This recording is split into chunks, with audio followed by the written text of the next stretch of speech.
کہ شہادت عثمان کے بعد علی نے بیعت لینے سے انکار کر دیا۔ یہاں پر رک کر مجھے ایک سوال کرنے دیجئے۔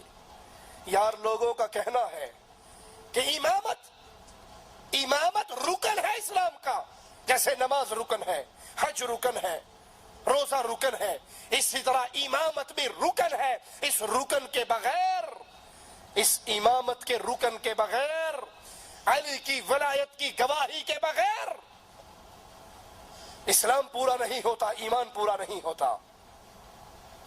کہنے والا ایک ذاکر کہتا ہے کہ جب اللہ کے نبی صلی اللہ علیہ وسلم جنت میں گئے تو دروازے پر لکھا ہوا تھا لا الہ الا اللہ محمد الرسول اللہ علی ولی اللہ۔ تو اللہ کے نبی نے پوچھا اللہ یہ کیا؟ کہا یہ لا الہ الا اللہ یہ میری توحید کی گواہی، محمد الرسول اللہ تیری رسالت کی گواہی، علی ولی اللہ علی کی ولایت کی گواہی، اور جب تک علی کی ولایت کی گواہی نہ دی جائے نہ میری توحید پوری ہوتی ہے نہ تیری رسالت پوری ہوتی ہے۔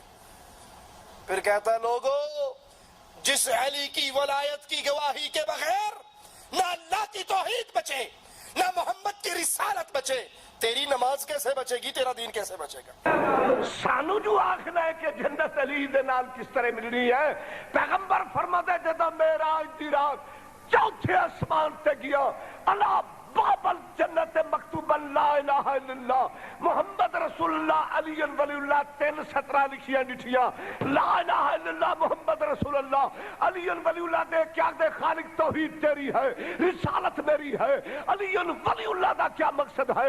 فرمایا بے شک توحید میری ہے، رسالت تیری ہے، لیکن جب تک علی امداد واسطے نہ آوے نہ توحید بچدی ہے نہ رسالت بچدی ہے۔ انا للہ و انا الیہ راجعون۔ ہم کہتے ہیں مان لیتے ہیں آپ کی اس بات کو ایک لمحے کے لیے کہ علی کی ولایت ایمان کا رکن ہے، تو مجھے سوال کرنے دیجئے، لوگ دوڑ رہے ہیں علی کے ہاتھ پر بیعت کرنے کے لیے اور علی جواب میں کہہ رہے ہیں مجھے چھوڑ دو، میرے علاوہ کسی اور کو اپنا خلیفہ مقرر کر لو۔ مجھے شرم آتی ہے اس قوم سے بیعت لوں جس قوم نے عثمان کا خون بہایا ہے۔ اگر یہ امامت رکن تھا تو علی اس رکن کا انکار کیوں کر رہے تھے؟ یہ تو اللہ کی طرف سے واجب تھا نا۔ کوئی مسلمان نماز کا انکار کر سکتا ہے، روزے کا انکار کر سکتا ہے، حج کا انکار کر سکتا ہے، زکوٰۃ کا انکار کر سکتا ہے۔ اگر یہ امامت علی اللہ کی طرف سے فرض تھا، واجب تھا، تو بتاؤ جب شہادت عثمان کے بعد لوگ دوڑے تھے علی کی طرف تو علی نے یہ کیوں کہا تھا مجھے شرم آتی ہے میں اس قوم سے بیعت لوں جس قوم نے عثمان کو شہید کیا؟ قوم لوٹ گئی اور کہا تم سے بیعت لوں کہ ابھی تو عثمان بھی دفن نہیں ہوئے۔ قوم لوٹ گئی، اگلے دن پھر آئی تو آپ نے پھر یہی کہا کہ مجھے شرم آتی ہے میں اس قوم سے بیعت لوں، میں اس کام کے کرنے پہ جرت نہیں پاتا۔ لوگ پھر تیسری بار بضد ہو کر آئے اور بیعت لی، انہوں نے مجھے یا امیر المؤمنین کہا۔ سیدنا علی کہتے ہیں انہوں نے مجھے امیر المؤمنین کے نام سے پکارا تو صحیح، لیکن یہ خطاب سن کر میرے دل کو چاک کر دیا۔ میں نے کہا خدایا کچھ بھی ہو تو عثمان کو مجھ سے راضی کر دے کہ میں عثمان کے خون میں شریک نہیں تھا۔ اگر تمہارے عقیدے کے مطابق عثمان نے یہ حق چھینا تھا تو اس کی شہادت پہ علی کو تو خوش ہونا چاہیے تھا نا کہ جان چھوٹی، میرا حق مجھے ملا۔ بلکہ سیدنا علی کہہ رہے ہیں اللہ تو عثمان کو مجھ سے راضی کر دے کہ میں عثمان کے خون میں شامل نہ تھا۔ سیدنا سمرہ فرماتے ہیں کہ اسلام مضبوط قلعے کے اندر بند تھا، مگر قتل عثمان سے اس میں ایسا رکھنا پڑ گیا کہ اب قیامت تک دوبارہ بند نہ ہوگا۔ ان کے قتل سے خلافت مدینے سے ایسی نکلی کہ دوبارہ مدینے میں واپس نہ آئے گی۔ امام محمد بن سیرین رحمہ اللہ فرماتے ہیں کہ سیدنا عثمان کی شہادت کے بعد فرشتوں نے میدان جنگ میں مسلمانوں کی مدد کرنا ترک کر دیا۔ شہادت عثمان کے بعد فرشتوں نے میدان جنگ میں مسلمانوں کی مدد کرنا ترک کر دیا۔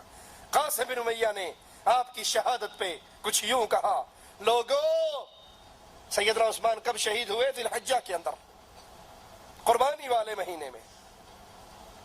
اور قاسم کہہ رہے ہیں لوگوں اللہ کی قسم تم نے رسول اللہ صلی اللہ علیہ وسلم کے بعد قربانی کے دن بہت بری قربانی دی ہے، قربانی کے دن بہت بری قربانی دی۔ سیدنا کعب بن مالک نے کہا اللہ اس قوم کو ہلاک کرے، اللہ اس قوم کو تباہ کرے جس نے پاک طیب برگزیدہ امام کو قتل کیا۔ وہ کسی گناہ کی آلودگی کی وجہ سے قتل نہیں کیا گیا، اس پہ کوئی گناہ نہیں تھا، اس پہ کوئی دھبا نہیں تھا، اس کا کوئی جرم نہیں تھا، بلکہ لوگوں نے اس کے خلاف جھوٹی باتیں بنائی تھی۔ حسان بن ثابت نے فرمایا جو خالص موت کو دیکھنا چاہتا ہو کہ اس میں کسی چیز کی آمیزش نہ ہو، اس کو چاہیے وہ عثمان کے گھر میں جائے۔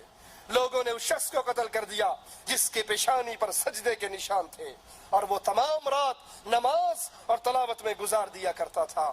اللہ سے دعا ہے اللہ ہمیں صحابہ کی محبت عطا فرمائے، اللہ ہمیں سیدنا عثمان کی محبت عطا فرمائے، زندہ رکھے اسی پر رکھے، موت دے تو اس حال پہ دے، اللہ ہم سے راضی ہو، ہم اپنے اللہ سے راضی ہوں۔ اقول قولی ھذا واستغفر اللہ لی ولکم ولسائر المسلمین۔ سفر کے دوران فرض نماز پہ قصر ہے اور سنت پر قصر ہے یا نہیں، سنت پڑھنا چاہیے یا چھوڑنا چاہیے؟ جب اللہ نے فرض پر ہی قصر کر دی تو سنت کا معاملہ تو اپنے آپ ختم ہو گیا۔ جب آپ ظہر کے 4 کی بجائے 2 فرض پڑھیں گے تو سنت اس کے علاوہ ویسے ہی معاف ہے۔